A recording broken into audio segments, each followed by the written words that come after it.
Welcome back. It's now time for Midday Sports.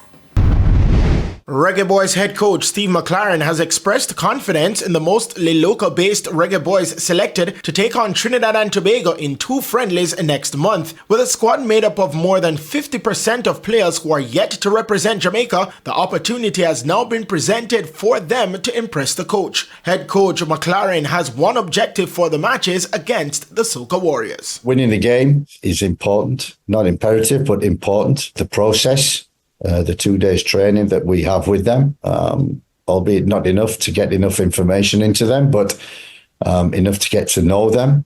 So the process and the performance of the team. Can they play in a team? That's the key thing.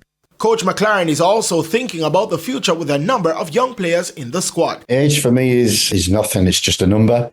If they're good enough, that's what we're looking for. Anything that can improve our squad, can improve our team for the World Cup campaign coming up.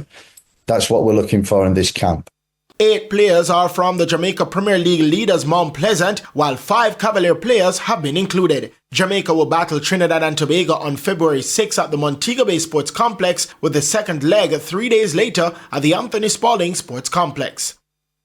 Led by a hat-trick from Kiana Wilson, the Under-17 Reggae Girls have commenced action in the CONCACAF Women's Under-17 qualifiers with a 6-0 victory over St. Kitts and Nevis in Nicaragua yesterday. Wilson scored in minutes 4, 58 and 61, while there were goals from Brianna Turner minute 33, Ella Provost-Heron in minute 47, and Shantae Price in minute 73. With this result, it puts Jamaica at the top of the group, needing a minimum of a point on Saturday against Nicaragua to secure qualification to the CONCACAF Under-17 Women's final round.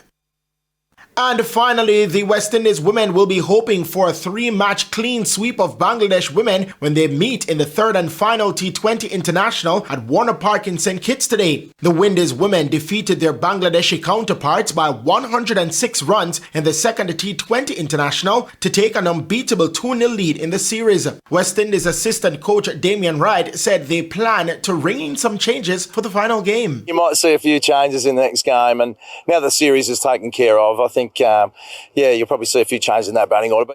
The game bowls off at 5 p.m. Jamaica time. I'm Christopher Scott, and that is your Midday Sports Report. Thank you, Christopher. And that concludes the Midday News Package. I'm Kerry-Ann Simpson. Join us at 7 for Primetime News.